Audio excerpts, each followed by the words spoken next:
Jaya's variety പ്ലസിലോട്ട് ഏവർക്കും സ്വാഗതം. എന്നും മേളിപ്പല്ല ഇൻട്രൊഡക്ഷൻ പറയുന്നത്, ഇന്ന് ഞാൻ ഇവിടെ ഇരുന്ന് പറയുന്നു. അപ്പം ഇന്നത്തെ വീഡിയോ നിങ്ങൾ കണ്ടില്ല, നിങ്ങൾക്ക് വളരെ നഷ്ടമാണ് കേട്ടോ.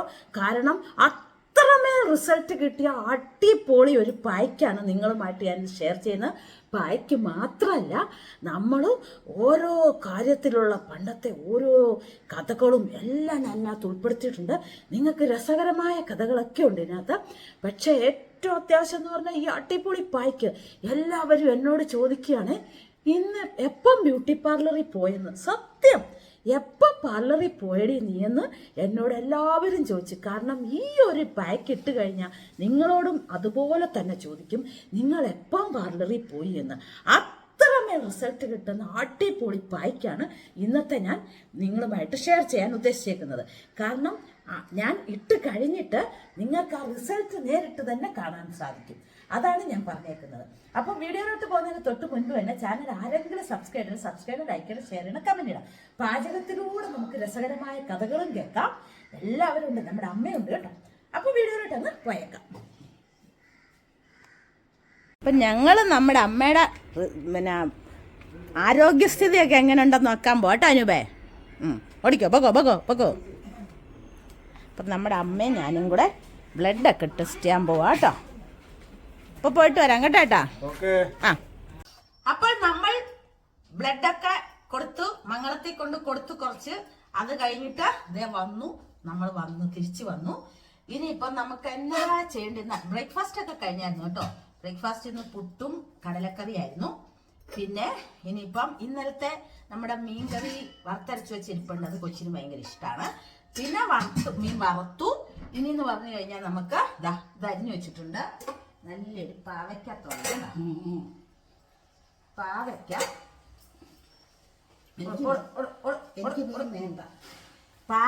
തോരൻ. കുറച്ച് പാവയ്ക്ക എടുത്തിട്ട് കുറച്ചേറെ സബോള ഇട്ട് തേങ്ങ ഇട്ട് പച്ചമുളകും കൂടി ഇട്ട് നമ്മൾ പാവയ്ക്ക തോരൻ അരിഞ്ഞു വെച്ചിട്ടുണ്ട്.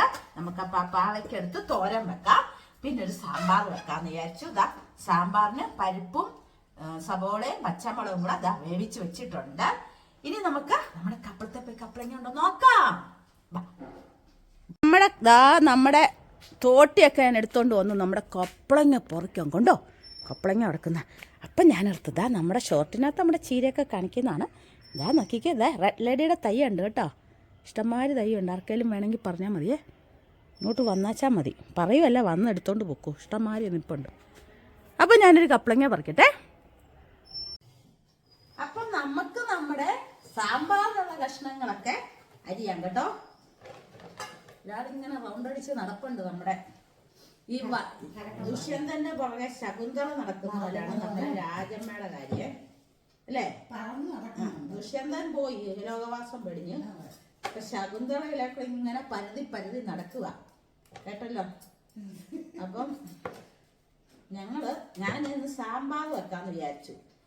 പണ്ടേ നിങ്ങളോട് പണ്ട് പഴയ ആൾക്കാർക്കാന്ന് തോന്നുന്നു കഥ അറിയാവുന്നല്ലേ. ഞങ്ങളുടെ അച്ഛനും അമ്മയും കൂടെ താമസിച്ചത് പണ്ടേ കാഞ്ഞിരപ്പള്ളിയിലായിരുന്നു. കാഞ്ഞിരപ്പള്ളി താമസിച്ചോണ്ടിരുന്നപ്പോ അല്ലേ അമ്മേ, താമസിച്ചോണ്ടിരുന്നപ്പം അമ്മ അന്നേരം മൂത്ത ചേച്ചി ഉണ്ടോ അമ്മേ? മൂത്ത അവളുണ്ടോ? ചേച്ചി ഉണ്ടോ? ഇവിടെ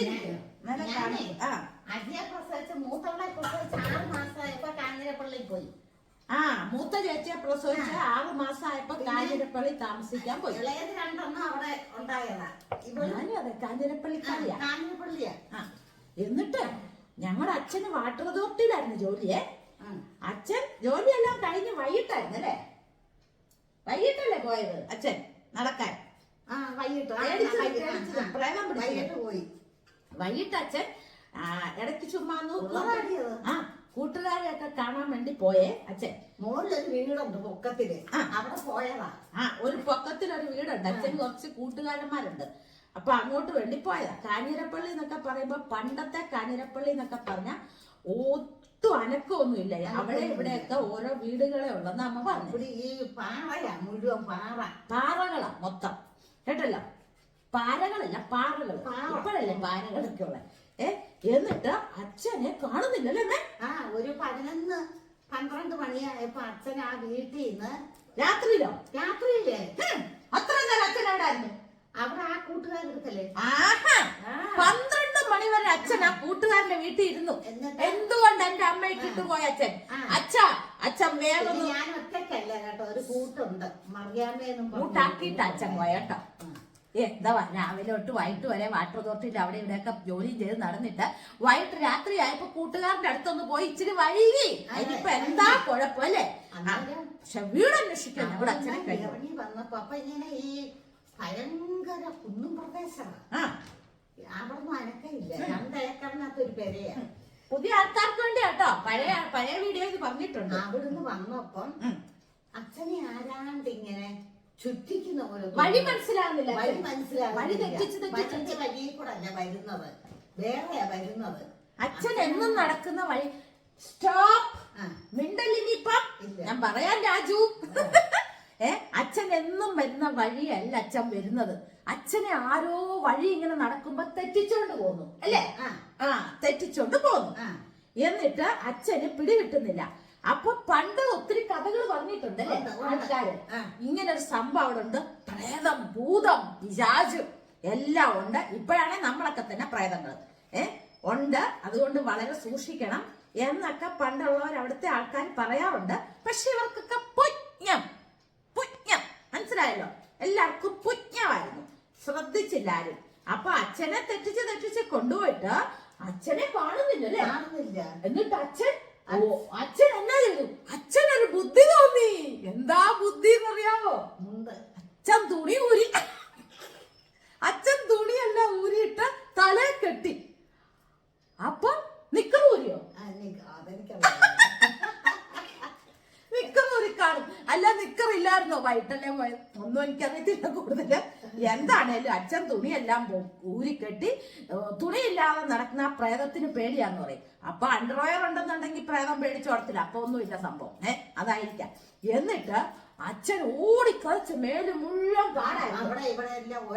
ഒരഞ്ഞ് പാട് ഓടി അമ്മയുടെ അടുത്ത് എങ്ങനെയോ ചെന്നപ്പെട്ടു. അമ്മ കിടക്കുന്നു. സംഭവം എന്നാന്ന് മനസ്സിലായല്ലോ. അമ്മ ബോധം കെടാനുള്ള കാരണം. ബോധം കെട്ട എന്താന്ന്? ഒന്നുമില്ല അച്ഛന്.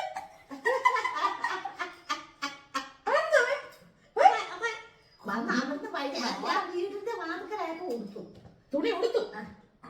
അയ്യോ, അല്ല പിന്നെ അങ്ങനെ വരുമല്ലേ? നമ്മുടെ അച്ഛൻ ബാവച്ചൻ പോട്ടച്ചാൻ ഒന്നും പറഞ്ഞില്ലേ? പറഞ്ഞു നമ്മുടെ ജീവനല്ലേ രക്ഷിക്കേണ്ടി അല്ലേ? അല്ലാണ്ട് തുണി ഊരുന്നോ തുണി ഉടുക്കുന്നോ. ഞാനും കൊച്ചും കിടന്ന് ഉറങ്ങുക. അപ്പൊ അമ്മ അച്ഛനോട് ചോദിച്ചില്ലേ? അച്ഛൻ പറഞ്ഞു മേലൊക്കെ ഉറങ്ങി കിടക്കുന്നു. അല്ല, അമ്മ കഥ ചോദിച്ചില്ലേ? നിങ്ങൾ എങ്ങനായിരുന്നു? തുണി ഊരിയോ? എല്ലാം ഊരിയോ? തുണി ഊരിയെന്ന് പറഞ്ഞു. എല്ലാം ഊരി തലയെ കെട്ടി എന്ന് പറഞ്ഞു. പോയി അണ്ടർവെയർ ഏതായാലും തലയെ കെട്ടാൻ പറ്റില്ല. അത് പറ്റത്തില്ല. അതെങ്ങനെയായിരുന്നു എനിക്കറിയാം. ഇന്നായിരുന്നു ഞാൻ വിളിച്ചു നിർത്തി ചോദിച്ചേനെ അച്ഛനോട്. അച്ഛാ എങ്ങനായിരുന്നു അച്ഛാ സംഭവം? ഞങ്ങളോട് ഇത്രയും വിശദീകരിച്ച് അച്ഛൻ പറഞ്ഞിട്ടില്ല. പെൺപിള്ളേരല്ലേ, നാണക്കേടില്ലേ അച്ഛന്മാർക്കാണെങ്കിലും. ആണോ? എന്നിട്ട് കഥയുടെ ക്ലൈമാക്സിലോട്ട് വരാം. ക്ലൈമാക്സ് ഇതാകുമ്പോ ബോധം കിട്ടു. കാരണം നിങ്ങൾക്കൊക്കെ പ്രേക്ഷകരായ നിങ്ങൾക്ക് മനസ്സിലായി കാണുമല്ലോ ബോധം കിടാനുള്ള കാരണം. പിന്നെ പറഞ്ഞോളൂ. എന്നിട്ട് വീടിന്റെ വാതിൽക്ക് വന്നപ്പോഴത്തേക്കും മുണ്ടും ഒക്കെ എല്ലാം എടുത്ത് ഉടുത്തു. അപ്പൊ ഉടമസ്ഥി മറിയാമ്മയുണ്ട്. എന്നെ വിളിക്കുന്ന കേട്ടും കൊണ്ട് മറിയാമ്മ വാതിൽ കൃഷ്ണൻകുട്ടിന്ന് ചോദിച്ചു. ഇന്ന ഒരു സംഭവം, ഇന്ന പോലൊരു സംഭവം നടന്നു പറഞ്ഞു. അങ്ങനെ മറിയാമ്മ പറഞ്ഞ പണ്ട് മുതലേ ഉണ്ട് ഇവിടെ എന്ന് പറഞ്ഞു. പ്രേതം ഉണ്ടെന്ന്. അതായിരിക്കും, ഞാൻ അവിടെ ഉണ്ടായോണ്ടായിരിക്കും എനിക്ക് ചില പ്രേതത്തിന്റെ ഒക്കെ സ്വഭാവങ്ങൾ വരുന്നത്. ചിലപ്പോ അതായിരിക്കാം കേട്ടോ. ഞാൻ കാഞ്ഞിരപ്പള്ളിയിലാണ് ഉണ്ടായത്. എന്താ അല്ലേ ഇങ്ങനത്തെ സംഭവം? ഭയങ്കര സംഭവം തന്നെ ഇതൊക്കെ കേട്ടോ. പിന്നെ ഒരു കാര്യം കൂടെ ഉണ്ടല്ലോ. അമ്മയുടെ കൊച്ചുനാളെ അമ്മൂമ്മ മറ്റേ ഇതിനെ കണ്ടത്, പാഞ്ഞു പോയത്. അത് കുളത്തിന്റെ അവിടെ ഒരു കുളം ഉണ്ടായിരുന്നു ഞങ്ങളുടെ വീടിന്റെ. ആലപ്പുഴ കേട്ടോ. ആ കുളത്തിന്റെ അവിടെ അന്നൊക്കെ ഈ ബാത്റൂം ഒന്നും അകത്തൊന്നും ഇല്ലല്ലോ, പുറത്തെ മൂത്രം ഒഴിക്കുന്നത്. അപ്പൊ എന്റെ അമ്മ മൂത്രം ഒഴിക്കാൻ പുറത്തിറങ്ങിയപ്പോ അച്ഛനും കൂടെ ഇറങ്ങി. ഞാനാ മൂത്രം ബാത്റൂമിൽ പോവുക. എന്നിട്ട് ബാത്റൂമില് അവിടെ ചെന്ന് ഇങ്ങനെ ഇരിക്കെ ഒരു തലയിൽ അല്ല ഇത് കാലില്ലാത്ത ഒരു മനുഷ്യൻ ഇങ്ങനെ കൈ കെട്ടി ഇങ്ങനെ പോകുന്നു. അപ്പൊ അമ്മ ഗർഭിണിയല്ലായിരുന്നു? അമ്മ ഗർഭിണിയല്ലായിരുന്നു? അല്ല, എന്റെ കല്യാണം കഴിച്ചിട്ടില്ല. എന്റെ കല്യാണം കഴിച്ചിട്ടില്ല. അമ്മയാണെന്നോ ഗർഭിണി? എന്റെ അമ്മയും ഗർഭിണി അല്ലായിരുന്നു. അല്ല, അമ്മ പറഞ്ഞു ഇങ്ങനൊരു സംഭവം കണ്ടിട്ടില്ല. അതിനൊരു പേരുണ്ടല്ലോ അമ്മ. എന്നിട്ട് പെട്ടെന്ന് അച്ഛനുണ്ട്, മാടസ്വാമി. ഞങ്ങളുടെ അവിടെ അടുത്തൊരു അമ്പലമുണ്ട്. ആ അമ്പലത്തിലെ മാടസ്വാമിയുണ്ട്. അപ്പൊ ആ മാടസ്വാമിയുടെ വലത്ത് പോക്ക് ഞങ്ങളുടെ പടിഞ്ഞാറ് വശത്തൂടെയായി പോകുന്നത്. അപ്പൊ എപ്പോഴും ഒന്നുമില്ല, ചില സമയത്ത്. അപ്പൊ അച്ഛൻ അമ്മയെ വിളിച്ചെടി വേഗം ഇങ്ങോട്ട് വാടി വാടി വാടി എന്ന് പറഞ്ഞു. പിന്നെ വേഗം വന്ന് രണ്ടുപേരും കൂടെ പെരയുടെ ഭാഗത്ത് കയറി നോക്കിയപ്പോ ഇതിങ്ങനെ പോകുന്നു. താഴെയും തൊടത്തില്ല, മുകളിലും തൊടത്തില്ല. നിലം തൊടാതെ പോകുന്ന മാടസ്വാമിയാന്ന് പറയുന്നത്. എല്ലാം നമുക്ക് ഇങ്ങനെ അനുഭവങ്ങളാണ് ഇതൊക്കെ കേട്ടോ. മൂന്നാമത്തെ അനുഭവം ഞങ്ങളുടെ മരിച്ചുപോയ അനിയൻ ചേട്ടനില്ലേ, അനിയൻ ചേട്ടന് ഈ ഇടയ്ക്ക് മരിച്ചെന്ന് ഞാൻ പറഞ്ഞു. ഞങ്ങളുടെ ഒരു കസിൻ, ഞങ്ങളുടെ വേണ്ടപ്പെട്ട ആളായിരുന്നു എന്നൊക്കെ. അനിയൻ ചേട്ടനും കൂട്ടുകാരും എല്ലാരും കൂടെ ഗന്ധർവന്റെ അമ്പലമുണ്ട്, അക്കരെ സർപ്പത്തിന്റെ അമ്പലത്തിൽ ഞാൻ പോത്തില്ലേ. ഇനിയിപ്പോ ഈ ഞായറാഴ്ച അവിടെ പൂജയാ. അപ്പൊ എനിക്ക് പോകാൻ പറ്റത്തില്ല. അനിയൻ ചേട്ടന് പൈസ കൊടുത്തിട്ട് പോകാം. ഞങ്ങൾക്ക് കല്യാണം ഉള്ളതുകൊണ്ട് അന്ന് പോകാൻ പറ്റത്തില്ല. ചേർത്തലല്ല കല്യാണം, അച്ഛന്റെ അനിയന്റെ മകന്റെ കല്യാണം. അച്ഛന്റെ അനിയന്റെ മകന്റെ കല്യാണം ചേർത്തല വെച്ച് ഞാനും ചേട്ടനും കൂടെ പോകാനിരിക്കുന്നു. അവിടുന്ന് അയച്ചേച്ചിയും ചേട്ടനും ഒക്കെ വരും. അപ്പൊ അന്നാണ് പൂജ അക്കരത്തെ. അപ്പൊ ഞാൻ പൈസ കൊടുക്കും കേട്ടോ, വലിയ പേടിയാ. അപ്പൊ സർപ്പത്തിന്റെ അവിടെ ഗന്ധർവനൊക്കെ ഉണ്ടല്ലോ.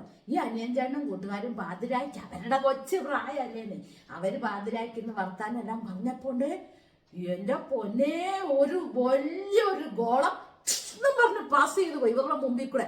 ഗന്ധർവനായിരുന്നത്. നോർത്ത കഥ, ഗന്ധർവൻ. അനിയൻ ചേട്ടൻ നേരിട്ട് എല്ലാവരോടും പറഞ്ഞിട്ടുള്ള കാര്യമാണ്. അനിയൻ ചേട്ടനാണെങ്കിൽ ഇങ്ങനെയുള്ള വലിയ വിശ്വാസങ്ങളൊന്നും ഇല്ലാത്ത ഗന്ധർവൻ വന്നവിടെ എന്താന്ന് പറഞ്ഞാലും. അപ്പൊ ആ ഗന്ധർവന്റെ അമ്പലം ഉണ്ട് അവിടെ ഇപ്പോഴും കേട്ടോ. അപ്പം ഇതൊക്കെ ശരിക്കും നടന്ന കാര്യങ്ങളാട്ടോ, കെട്ടുകഥകളൊന്നും അല്ല കേട്ടോ. അപ്പൊ നമുക്കിനി അതൊക്കെ പറഞ്ഞോണ്ടിരുന്ന സമയം പോലെ എനിക്ക് നമ്മക്ക് ഇങ്ങനെ വർത്താനം പറഞ്ഞോണ്ടിരിക്കാവേ. ഇത് എന്നോട് പറയാം, മംഗളത്തിൽ നിന്ന് ഇറങ്ങിയപ്പം നമുക്കൊരു ചെരുപ്പും കൂടെ പോയി മേടിക്കാം. നാട്ടുവെയില് ഇവിടെ വന്നിട്ട് ആദ്യം തൊട്ട് ജോലി കിടക്കുന്നേ ഉള്ളൂ. ഇന്ന് രാവിലെ പോയിട്ട് ഞാൻ ഓർത്ത് പതുക്കെ മതിയല്ലോ എന്നോർത്ത് കുറച്ച് എല്ലാം ആക്കി വെച്ചു. തോരന്റെ ഒക്കെ അരിഞ്ഞും പെറുക്കിയൊക്കെ വെച്ചു. ചെരുപ്പ് എന്നെ പറഞ്ഞ മര്യാദയ്ക്ക് നമുക്ക് വീട്ടിൽ പോകണം തോന്നി. കാരണം എനിക്ക് ജോലികളെല്ലാം കിടക്കുവാന്ന് പറഞ്ഞു. ചിരിക്കുന്നു. പോയ പോത്തെ നോർത്ത് നോക്കിയിരിക്കും. ഒരു ഉത്തരവാദിത്വം ഇല്ല, ഒന്നുമില്ല. എല്ലാ ഉത്തരവാദിത്തങ്ങളും എന്റെ തലയിലൂടെ പോകുന്നത് കണ്ടോ, ഇരിക്കുന്ന കണ്ടോ സുന്ദരിയായിട്ട്. അപ്പൊ ഞാൻ എന്റെ കാര്യങ്ങളൊക്കെ നോക്കട്ടെ. ചേട്ടന്റെ അവിടോട്ട് പോയിരിക്കുന്നു, ബാക്കി നോക്കട്ടെ. അപ്പോഴേ നമ്മുടെ എന്താ സാമ്പാറിന്റെ പരിപ്പും പച്ചമുളകും സവോളയും കൂടെ ഞാന് ഇതിനകത്തോട്ട് ഇട്ട് വേവിച്ച് വെച്ചിട്ടാ പോയത് കേട്ടോ. നമ്മൾ നമ്മുടെ കാര്യം നോക്കിയില്ലെങ്കിലേ നമുക്ക് ദേഷ്യം വരും അല്ലേ, വന്നു കഴിഞ്ഞുള്ള ജോലി. നമ്മൾക്ക് നമ്മുടെ കൃമികടിക്കുള്ള മരുന്ന് അങ്ങോട്ട് ഇട്ട് കൊടുക്കാം. വീണ്ടും എന്താ ചെയ്യേണ്ടത്, നമുക്ക് ടൊമാറ്റോ ഉണ്ടായിരുന്നേ, ഇതെന്റെ കൂട്ടുകാർ തന്ന ടൊമാറ്റോ കേട്ടോ, ഇഷ്ടമാതിരി ഉണ്ടായിരുന്നു. ഇതിനെ നമുക്ക് മുറിച്ചിട്ട് നമുക്ക് ഇച്ചിരി ഇത് ഉപ്പൊക്കെ ഇട്ട് നമുക്ക് ഇതിനെ ഒന്ന് വേവിച്ചെടുക്കാം. എന്നിട്ട് സാമ്പാറിനെ കൂട്ടിയിട്ട് നമുക്കിനി തോരനെ നമുക്ക് കടുക് വറുത്ത ഇതിനകത്തോട്ട് ഇടാം കേട്ടോ. അപ്പം നമ്മുടെ തോരന് നമുക്ക് കടുക് വറുത്തേക്കാം കേട്ടോ. തോരനും കടുക് വറുത്തേക്കാം. അയ്യോ വെട്ടയില്ലേ. അപ്പൊ നമ്മുടെ സാമ്പാറിന്റെ കഷ്ണം ചീറ്റി വൃത്തികെട്ട് തീട്ടം പോലെ നോക്കിക്കേ, മൊത്തം അത് ചീറ്റി പുറത്തൊക്കെ പോയത്. എന്നാ ചെയ്യാനാ, അങ്ങനെ ആയിരിക്കുകയാണ്. തോരനൊക്കെ ഓക്കെ ആയി തുടങ്ങി. അതിന്റെ ഇടയ്ക്ക് ഞാൻ എന്നാ ചെയ്തതെന്ന് അറിയാം, അരി ഉഴുന്നും രാവിലെ എടുത്തിട്ടിട്ടുണ്ടായിരുന്നു വെള്ളത്തില്. അപ്പൊ ഞാനത് അരച്ചു വെച്ച് ആ അരി ഉഴുന്നും അങ്ങോട്ട് അരച്ചു വെച്ച എന്റെ ഒരു ഭാവം എന്നാന്ന് പറയാം, എല്ലാം തികഞ്ഞൊരു മൊട്ട സന്തോഷം കൊണ്ടാണ്. അരി ഉഴുന്നും അരച്ചതിന്റെ എന്തെങ്കിലും തിരിച്ചും മറിച്ചും ഉണ്ടാക്കാലോ. എന്താ ഉണ്ടാക്കുന്നല്ലേ, ഭയങ്കര മടുപ്പാന്നേ. ദേഷ്യം വരും. ഇനി നമുക്കുണ്ടല്ലോ ഇപ്പം ബ്ലഡ് ടെസ്റ്റ് ചെയ്യാൻ ഇപ്പം വന്ന വഴിക്ക് നമ്മുടെ കോഴി സമരത്തിലായി ഇപ്പം കേട്ടോ. അപ്പം മുട്ട മേടിച്ചു. അപ്പം ഇതൊന്ന് പൊരിക്കണം, അത്രേ ഉള്ളൂ. ബാക്കിയെല്ലാം കഴിഞ്ഞു കേട്ടോ. ഈ സാമ്പാറിന് നമുക്ക് ചേർത്തേക്കാം. അപ്പൊ നമ്മുടെ പണികളെല്ലാം കഴിഞ്ഞു കേട്ടോ. ഇനി നമുക്കൊരു അടിപൊളി ഒരു പായ്ക്ക്, നിങ്ങൾ തന്നെ വിശ്വസിക്കത്തില്ല കേട്ടോ, ഒത്തിരി വാചകമായിട്ട് നീട്ടുന്നില്ല. ഈ മുട്ടയുടെ വെള്ളം നമുക്കെടുക്കാം. മുട്ടയുടെ വെള്ളം മാത്രം മതി കേട്ടോ. മുട്ടയുടെ വെള്ളം എടുക്കുക. എടുത്തിട്ട് നമുക്ക് അടുത്ത എന്നാന്ന് കാണിച്ചു തരാവേ. അപ്പോൾ മുട്ടയുടെ വെള്ളം നമ്മൾ എടുത്തു. ഇനി ഇതിനകത്തോട്ട് നമുക്ക് കാപ്പിപ്പൊടി ഏതും ആകാം കേട്ടോ, ഏത് കാപ്പിപ്പൊടിയാകാം. നിങ്ങൾ ഒരു 1.5 സ്പൂണ് കാപ്പിപ്പൊടി കൂടെ എടുത്തിട്ട് അങ്ങോട്ട് നന്നായിട്ട് അങ്ങോട്ട് മിക്സൊക്കെ ആക്കിയിട്ട് ഞാൻ വരാം കേട്ടോ. എൻ്റെ വീഡിയോ നീണ്ടു. അപ്പം നമുക്ക് തേച്ച് തുടങ്ങാം കേട്ടോ. ഇതെന്ന് പറഞ്ഞു കഴിഞ്ഞാണ്ടല്ലോ നിങ്ങളുടെ സ്കിന്നിന് നിങ്ങൾക്ക് തന്നെ അതിശയം വരും. സ്കിൻ ടൈറ്റ് ആവാന് ഒരു 40 വയസ്സ് കഴിയുമ്പോൾ നിങ്ങളുടെ സ്കിന്നൊക്കെ എല്ലാവരുടെയും, നിങ്ങളുടെ നല്ല എൻ്റെ മൊത്തം തൂങ്ങി അങ്ങ് വരും. അപ്പോൾ നമ്മൾ സ്കിൻ ടൈറ്റ് ചെയ്യാൻ, പിന്നെ നമ്മുടെ പ്രായം മുമ്പോട്ട് പോകുന്നതിനെ തടയാൻ, സ്കിൻ ടൈറ്റ് ആയിക്കഴിഞ്ഞാൽ തന്നെ നമ്മുടെ പ്രായം ഒത്തിരി പറയത്തില്ലല്ലോ. പിന്നെ ഇന്നിപ്പോഴേ നമ്മുടെ അമ്മയ്ക്ക് ടെസ്റ്റ് ചെയ്യാൻ വേണ്ടി പോയപ്പോഴേ അവിടുത്തെ മോൾ എന്നോട് ചോദിച്ചു, ഞാനും കൂടെ ടെസ്റ്റ് ചെയ്യാനെല്ലാം കൊടുത്തു. അപ്പം എൻ്റെ പ്രായം പറഞ്ഞപ്പോഴത്തേക്കും ചേച്ചി സത്യമാണോ പറയുന്നത്? ഞാൻ തന്നെ പൊങ്ങാൻ പറയല്ലോ കേട്ടോ. ഞാൻ പറഞ്ഞ സത്യമായ കാര്യം മോളെ, എന്നെ മോളെ ഇത് കൂടുതൽ പറയുന്നുണ്ടോ? അയ്യോ ഇല്ല ചേച്ചി കണ്ട അത്രയും പറയത്തില്ല കേട്ടോ എന്ന് പറഞ്ഞു. അപ്പം നമ്മളങ്ങ് പൊങ്ങി മേളിൽ ചെന്നു കേട്ടോ. സത്യമാണോ ഇല്ലയെന്നും നമുക്കറിയത്തില്ല കേട്ടോ. എന്താണേലും നമ്മൾ ഈ നോക്കുന്നതിൻ്റെയൊക്കെ ഗുണങ്ങളൊക്കെ നമുക്ക് കിട്ടുന്നുണ്ട് അല്ലേ? അപ്പം അതുപോലെ നിങ്ങളോട് ഞാൻ പറയുവാണ്, ഞാൻ തന്നെ പൊങ്ങിയതല്ല, എന്നെ പറ്റിച്ചതാണെങ്കിലും അവർ പറഞ്ഞു എന്നോട് ഇങ്ങനെയൊക്കെ. പിന്നെ വീഡിയോ ഞാൻ കാണിച്ചു ഇങ്ങനെ ചെയ്യുന്നുണ്ടെന്നൊക്കെ പറഞ്ഞു. അപ്പോൾ അത് നിങ്ങൾക്ക് ഭയങ്കര സന്തോഷം. അപ്പം ഞാൻ ഒത്തിരി പറയുന്നില്ല. ഇതിങ്ങനെ ഇട്ട് കഴിഞ്ഞിട്ട് നമ്മൾ മൊത്തം ഇതും കൂടെ വെച്ച് ഇങ്ങനെ വെച്ച് നമ്മൾ ഇതിൻ്റെയും കൂടെ പുറത്തോട്ട് നമ്മൾ തേക്കണം കേട്ടോ. തേച്ച് എല്ലാം എടുത്തതിന് ശേഷം നമുക്ക് കാണാവേ. ഞാൻ 1/2 മണിക്കൂർ ഇരിക്കും കേട്ടോ, എന്നിട്ട് കാണാം.